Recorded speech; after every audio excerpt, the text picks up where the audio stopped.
नमस्कार दोस्तों, इस वीडियो में हम लोग बात करेंगे डिक्सॉन टेक्नोलॉजी पर। आज के ट्रेडिंग डे में डिक्सॉन टेक्नोलॉजी में लगभग 4% तक की गिरावट देखने को मिली थी और इस बड़ी गिरावट के पीछे की वजह सिर्फ और सिर्फ एक ही थी, जेफरी की कमेंट्री। जैसे ही मार्केट में जेफरी की कमेंट्री आई, स्टॉक सडन क्रैश कर गया और फिर इसके बाद स्टॉक धीरे धीरे रिकवरी मोड में आ गया था।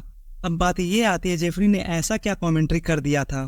तो जेफरी ने हाई वैल्यूएशन की वजह से स्टॉक को डाउनग्रेड कर दिया और उसके बाद स्टॉक में क्या हुआ वो बताने की ज़रूरत नहीं है।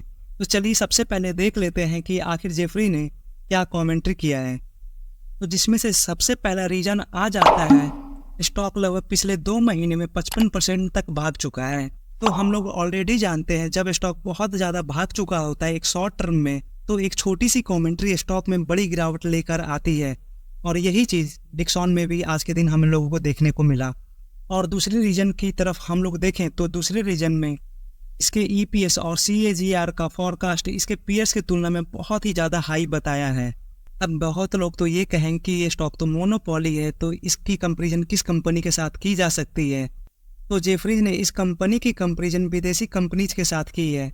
तो डिक्सॉन की कंपैरिजन वेस्ट्रॉन और पेगाट्रॉन नाम की कंपनी के साथ की जा रही है, जो कि एक ताइवानी कंपनी है और ये कंपनी अपनी ईपीएस से 13 से 29 गुना वैल्यूएशन पर ट्रेड कर रहा है। और वहीं पे डिक्सॉन की बात की जाए तो डिक्सॉन अपने ईपीएस से 59 टाइम्स ओवर ट्रेड कर रहा है, जो कि इसके एवरेज से 30% ऊपर है। लेकिन इन सभी बातों पर मैं अपनी भी कमेंट्री देना चाहूँगा, जिससे आप लोग एग्री भी कर सकते हो या फिर डिसएग्री भी कर सकते हो। तो ताइवान में बहुत सारी मैन्युफैक्चरिंग कंपनीज है और इंडिया में कुछ गिने चुने ही कंपनीज देखने को मिलते हैं। अगर कुछ गिने चुने ही कंपनी इंडिया में है तो वाजिब सी बात है कि उन सभी कंपनी को इंडिया में प्रीमियम वैल्यूएशन तो ज़रूर मिलेगा, और वही चीज़ तो हो रही है। अभी तो इंडिया में मैन्युफैक्चरिंग तो स्टार्ट ही हुई है और जो भी कंपनी फर्स्ट मूवर का एडवांटेज उठाएंगे तो उन सभी कंपनीज को ही प्रीमियम वैल्यूएशन मिलेगा। तो दूसरा, मार्केट में एक सिंगल लिस्टेड कंपनी भी नहीं है जो कि डिक्सॉन के लेवल की इंडिया में मैन्युफैक्चरिंग कर रहा है। आप लोग खुद देखो इसके पीयर्स की मार्केट कैप, जहां डिक्सॉन की मार्केट कैप 25,000 करोड़ पहुंचने वाला है और वहीं पर सेकेंड नंबर वाली कंपनी का मार्केट कैप लगभग 450 करोड़ का ही है। तो आप लोग खुद कंपेरिजन देखो, कहाँ 25,000 करोड़ और कहाँ पर 450 करोड़। और इसलिए डिक्सॉन इंडिया में मोनोपोली इंजॉय कर रहा है। स्टॉक तो मोनोपोली इंजॉय कर रहा है, तो इसलिए स्टॉक हायर वैल्यूएशन पे ट्रेड करेगा ही। तो ये थी मेरी पर्सनल व्यू। तो आप लोग इस पे एग्री भी कर सकते हो और डिसएग्री भी कर सकते हो। और फिर फाइनली थर्ड पॉइंट, ये बात तो सही है कि हम लोगों को ग्लोबल डिमांड में तो गिरावट देखने को मिल रही है। अगर डिमांड में ही गिरावट है तो वाजिब सी बात है कि मैन्युफैक्चरिंग में भी गिरावट हम लोगों को देखने को मिलेगी। ये फॉल सिर्फ और सिर्फ ग्लोबल मार्केट में है, इंडिया में कोई भी फॉल देखने को नहीं मिलेगी, क्योंकि इंडिया एकमात्र ऐसा कंट्री है जहां रिसेशन आने के चांस ना के बराबर है। इंडिया दुनिया का लार्जेस्ट मार्केट है, तो प्रोडक्ट ग्लोबली सेल नहीं होंगे तो इंडिया में तो सेल होंगे ही, क्योंकि इंडिया में कोई भी प्रॉब्लम नहीं आने वाली है। और फिर फाइनली मेरी कमेंट्री, तो मैं इस गिरावट को अपॉर्चुनिटी समझता हूँ, क्योंकि ये प्रॉब्लम एक शॉर्ट टर्म प्रॉब्लम है और कुछ ही वक्त में ये प्रॉब्लम ख़त्म हो जाएगी।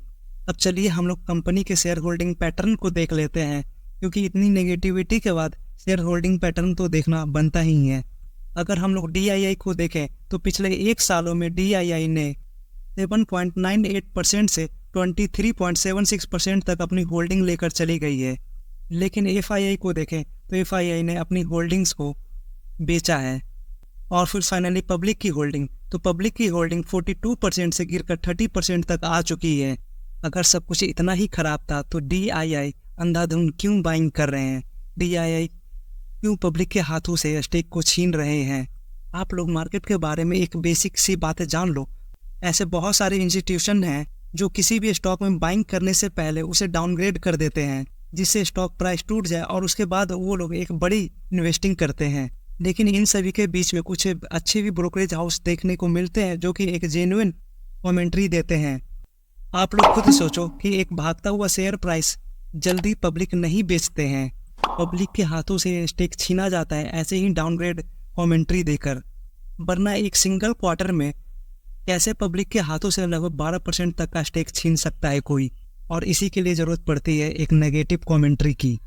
ओवरऑल कहा जाए तो सिर्फ और सिर्फ मायने रखती है तो कंपनी की बिजनेस। अगर बिजनेस अच्छा है तो इन्वेस्टर्स को पैसे भी ला कर देगा। अब चलिए हम लोग कंपनी की टेक्निकल्स को देख लेते हैं।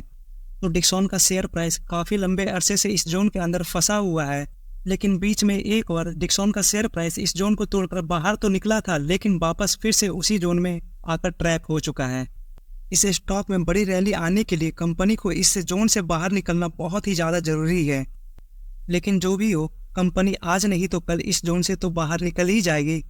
तो कंपनी का रेसिस्टेंस 4300 का लेवल है, जहां पर कंपनी कई बार रेसिस्टेंस खाकर नीचे आई है और करेंट टाइम में भी रेसिस्टेंस उसी लेवल पर आकर मिला है।